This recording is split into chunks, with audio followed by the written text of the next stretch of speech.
Thank you, thank you, thank you. Thank you for joining me on this simulcast today. My title for today is Marinated. Marinated. Marinated. Marinated means that it's not about cooking, but it's about how the situation in which I'm currently at. I'm putting the terminology marinated to explain to you that I'm in a stopper, a psychological funk that I'm ready to bail out of. So I'll be bailing out of it very quickly. It's not going to take me. It took me like almost a whole year to be dropped into the Nigerian airspace. And during that course of being here, I was a little bit what I call a person who wanted to hit the ground and run. So I ended up having all these moving parts that were kind of like convoluted. Then, for one reason or the other, at the tail end when I was getting ready to start shooting off, everything kind of just came down. So I had to kind of like walk away from it and then see the tree from the forest. So at this point in time, it's totally behind me. And this recording today has the most important part of it is that, like I'm explaining to you, when you get ready to cook, anyone that has worked in the hospitality industry, which is going to be the food and beverage, will know a cook or a chef, an executive chef, will be able to know how you marinate chicken or you marinate beef or you marinate fish for a 6 or 7 hour period of time. Put your spice in there, and in the long run, when it's ready, it's ready. And when you cook it, it's different from cooking fish from the river or beef from the ranch or fowl from the pen. But you kill it and then you marinate it in spice. So my delivery today is not about cooking, but it's about how I have marinated myself. So I've marinated myself by putting myself in a big pot that is now well cooked, shaved and groomed and ready to deliver. But I want to quickly say something that is very important. This is so important to me. When you go out there and watch a lot of YouTube, they don't have no depth to it. Most of those YouTube you're going to be watching out there, most of them come across as, hey, these are the equipment we are using. This equipment I'm using, I'm trying to sell it to you. Or this is the process I've used to be able to get to the point where I am currently a successful YouTuber and all that. They don't have no depth to it. They don't have no message that you can take with you and then go use it in your private life. I read a lot of articles, and most of the articles I'm reading, at the end of a certain article, I will have pulled one single nugget out of an article. That's what I want you to be able to pull out of my video. So, because of the depth of it, it's almost like I should be allowing those who are privileged to be able to reach it. A time will come when privileged people who have subscribed will be the only one that will be able to get it. So I'm encouraging you now to press that subscribe button. After you've already pressed it, then you go in the future when I do load a YouTube video, it will bounce into your mailbox. That's the most important thing that I want to be able to say today. Having said that, I want to also make some important points before everything go haywire. What I'm saying there is that there are things that are in the works. Like, for example, if you go subscribe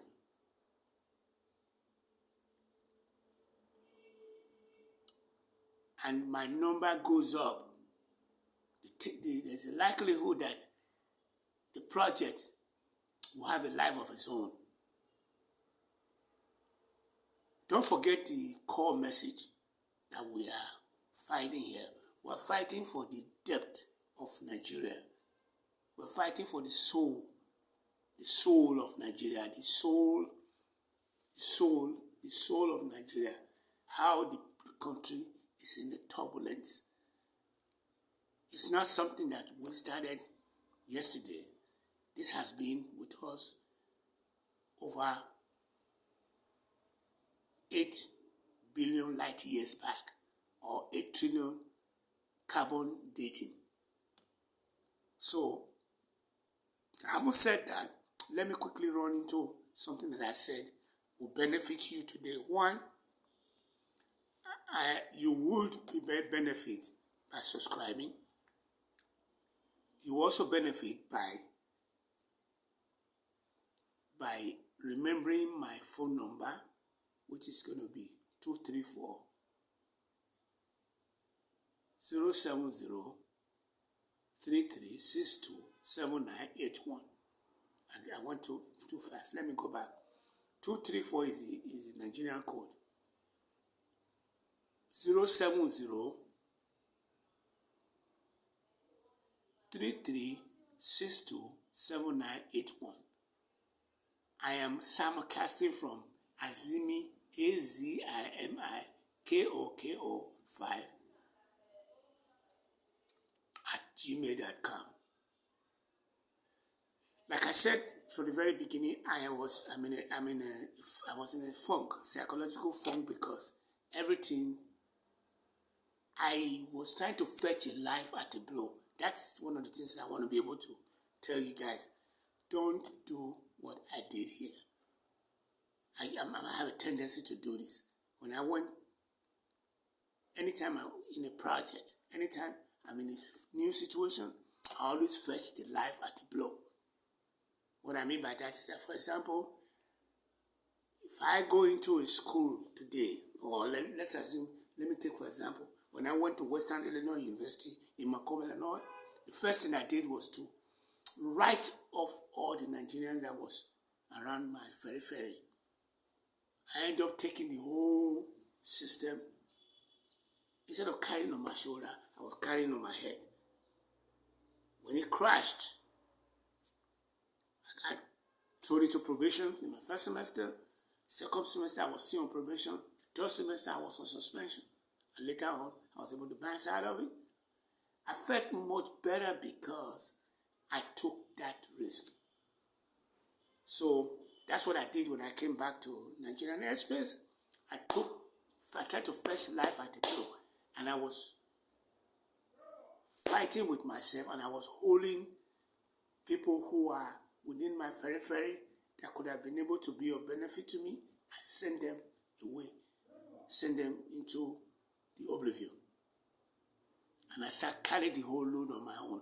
But the thing is that people can easily see what I was trying to do. And I thought a lot of people would walk away from me instead of trying to hold me and say, that's try to streamline, which I won't listen to. Let me just say that. I'm not going to listen to it.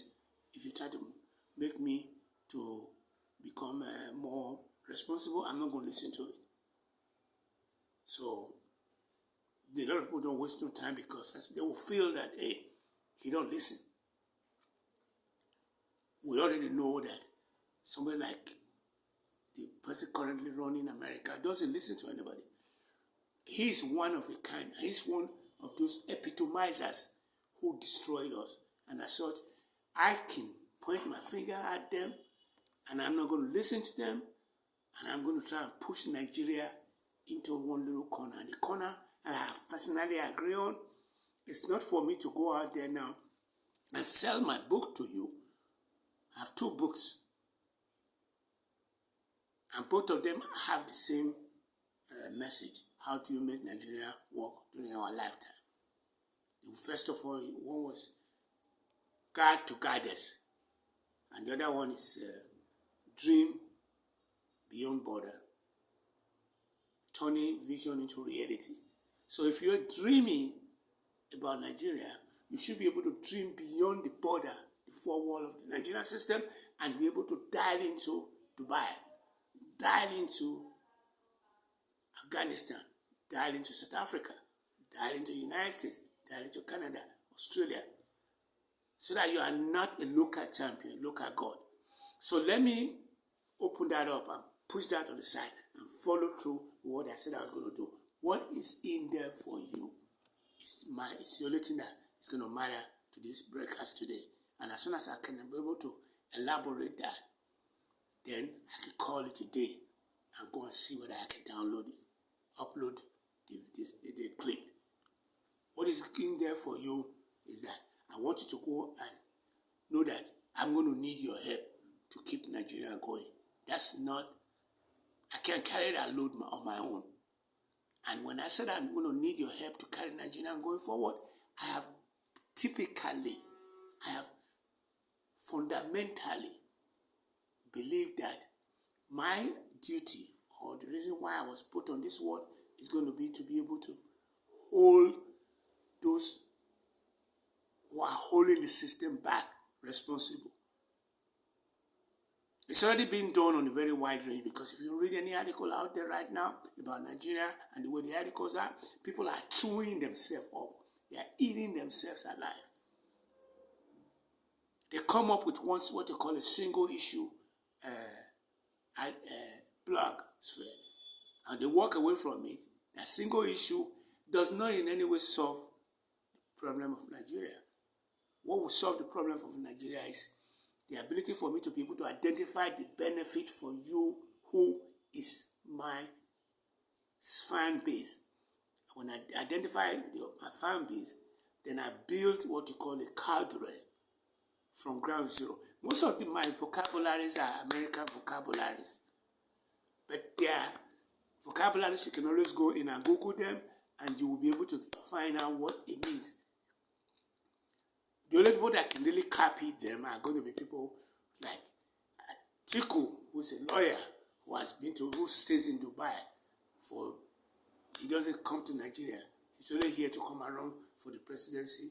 He has to be a citizen of Dubai. Or the Muslim people just accepted him as their brother. So what is in there for you is the most important thing for this recording.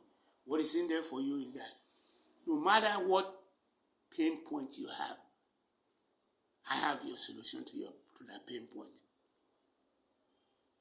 But I do need your help to be able to carry this big kahono. Most of the terminology I'm using may come from Spanish. Kahono might be a Spanish word. So, but if you type in it in the Google, it will give you at least an explanation to that effect. So what I mean by your pain point, I'm talking about no matter what your problem is, I have a solution to it. I deliberately play like Pope Francis did. He had $100 in his account when he died. I deliberately rejected money. And I'm telling you now, the reason my deliberation was the fact that when I was a kid, I had a birth defect. There was a hunch in my back that has all my nervous system tied in there.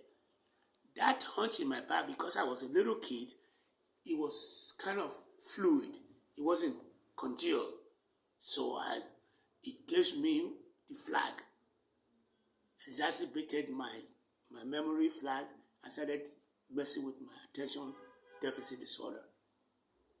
That was the only problem I thought I had. And I'm whoever remain grateful to only one person in the whole world, and I will mention his name because I will remain grateful to him, because I'm not going to mention his name.